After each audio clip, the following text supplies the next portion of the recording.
para os criadores e designers explorarem. A criação de personagens com quem as pessoas poderiam se identificar. O jogo representou uma grande mudança. Enquanto a maioria dos primeiros jogos era baseada em invasores, ação e tiroteios, o Pac-Man fazia uma coisa completamente diferente. Ele só queria comer.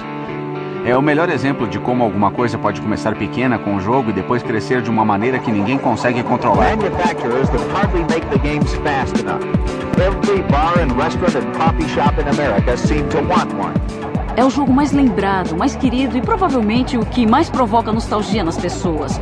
Eu acho difícil encontrar alguém na faixa dos 30 ou até dos 40 anos que não tenha passado pela experiência de jogar Pac-Man. Everybody playing. Men, women, children, families. It seemed like Pac-Man had taken over our lives.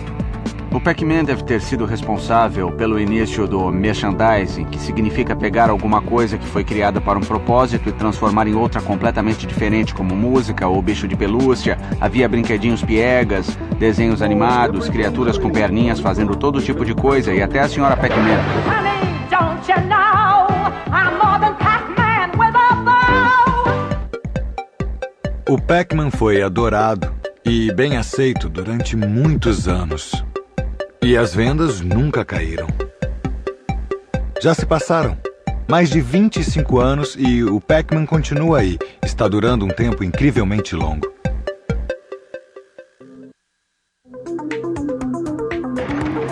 No início da década de 80, ficou claro que os videogames e as figuras esquisitas que eles criaram vieram para ficar. Eu acho que os videogames são uma forma de arte expressiva e representativa. Acho que eles representam as nossas crenças, atitudes e uma série de questões com as quais lutamos em determinados momentos da vida. Acredito que eles podem ser doutrinas sociais ricas. O desafio é como interpretá-los, porque ao contrário de um filme onde o diretor expressa um ponto de vista particular, o videogame está sujeito a mudar de acordo com a escolha do jogador.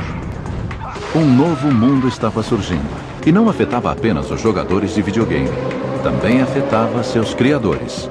A Atari era uma típica empresa do Vale do Silício já na década de 70. Nós definíamos um estilo de vida sem terno nem gravata. E mesmo assim o negócio era sério e lucrativo. O ambiente não era rigoroso e nós tratávamos bem os funcionários, porque os considerávamos nosso patrimônio mais importante. Não dávamos importância para o horário de trabalho. Você podia chegar ao meio-dia ou sair à meia-noite. Não havia problema. Era uma verdadeira meritocracia. You want to be successful. The single most important thing that you have to be is a doer.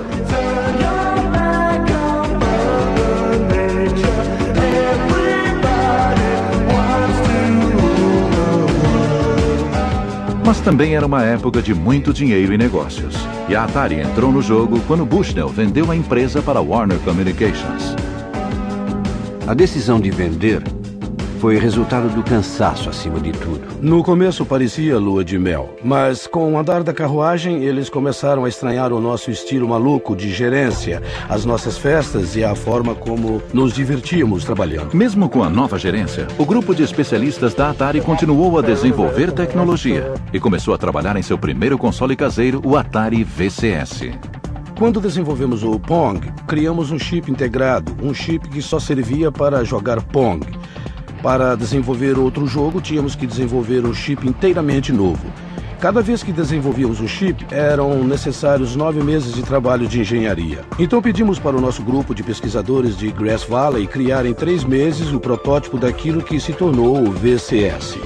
O VCS foi rebatizado de Atari 2600. Depois de negociar os direitos do Space Invaders com a Taito em 1980, o brinquedo foi o presente de Natal mais cobiçado pelas crianças. O Atari levou o fliperama para dentro de casa. Ganhei um no Natal. Joguei durante tanto tempo que a namorada do meu pai veio me dizer que já haviam se passado 2 dias e que eu precisava tomar banho.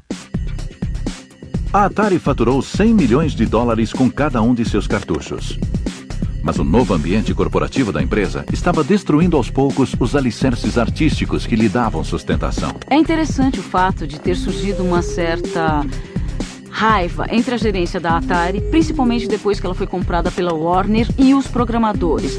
Como recebiam salários de até $20 mil por ano para desenvolverem os jogos, que se tornavam cada vez mais lucrativos, os criadores começaram a questionar por que não levavam um mérito. Eles tinham medo de fortalecer as pessoas. Eu acredito que as pessoas merecem ser valorizadas no ambiente de trabalho. Aquele tipo de hierarquia que surgiu era justamente o que havíamos tentado evitar inicialmente dentro da Atari. Bom, pouco tempo depois, 4 caras saíram, montaram uma empresa chamada Activision e começaram a vender os seus próprios cartuchos que eram ótimos. Esse foi o fim do monopólio da Atari. Eu me tornei insuportável para a gerência da Atari, porque comecei a chamá-los de idiotas. Mas não é nada bom fazer isso com caras que são de Nova York e andam de terno. Isso culminou em uma reunião do conselho no meio do ano, e eu fui demitido em janeiro do ano seguinte. Certainly Bushnell's life is better because of it, at least financially, but he is locked out of the business he started. A Atari ainda acreditava que ser o maior peixe do mar capitalista era uma garantia de rendimentos. Assim como o crescimento econômico da década de 80, eles pensavam que duraria para sempre. O sucesso da Atari veio muito fácil para as pessoas que estavam no comando. Eles não perceberam que era preciso tomar cuidado e acharam que não precisavam se esforçar muito. O Atari perdeu a graça. Quando você reduz a criatividade a uma mera estratégia de marketing, a coisa fica perigosa, porque as pessoas enjoam. O jogo que todo mundo comentava era uma versão do ET, lançada em 1983. Ela era tão ruim que o Al Alcor, o criador do Pong que trabalhava na Atari, começou a chorar quando viu. O presidente da Warner fez um acordo com Steven Spielberg e nós pagamos uma quantia assombrosa. 10 milhões, se não me engano. Ele foi criado a baixo custo, na correria, para ser lançado às pressas no mercado. E as crianças correram para comprar o jogo e logo descobriram que o que haviam adorado na telona era terrível no videogame. Na verdade, havia tantos cartuchos encalhados que a gente precisava se livrar deles de alguma maneira. Eles foram jogados em um aterro sanitário, mas a notícia se espalhou e então a Atari mandou cobrir o aterro com cimento para dar um sumiço neles, com a desculpa de que eram cartuchos defeituosos. O único defeito era que eles não vendiam. Pois é, a coisa ficou feia perto do fim. Sales of Atari video games dropped off sharply. Em 1983 foi o ano do grande desastre. No final da década de 70, quando você conversava com as pessoas que fabricavam games, elas diziam que nesse ramo era só tirar um jogo novo para cima e esperar o dinheiro cair de volta. Então o que aconteceu foi que todo mundo tentou entrar no mercado. Eram muitos concorrentes. Dezenas e dezenas de empresas. O público ficou tão saturado com os jogos e vários deles eram tão ruins que as pessoas perderam completamente o interesse pelo brinquedo. No matter how great the graphics sounds are, still there's something a little bit boring right now about shooting a Martian or something. The big crash. Not since 1929 has an industry fallen so far, so fast. The victim of oversaturation. No final, a baixa qualidade dos cartuchos para o Atari 2600 e o surgimento de jogos para computadores pessoais foram demais. A indústria do videogame havia se estabelecido como um negócio legítimo, e como qualquer negócio tinha momentos bons e ruins. Tornar-se obsoleto era só uma questão de tempo. Foi o que aconteceu com a Atari, uma morte repentina e dolorosa, mas eu já sabia. Ela já estava morta para mim em 1981, mas foi em 1983 que realmente acabou acontecendo. Burrice. Eu ganhei mais dinheiro vendendo as ações da Warner, porque previ o que aconteceria, do que ganhei com a venda da Atari. Não, isso é mentira. Mas eu me dei muito bem, vendendo as ações de qualquer forma. O jogo foi reiniciado. E as portas estavam abertas para qualquer um que tivesse interesse por videogames e cabeça de programador. A aventura estava começando.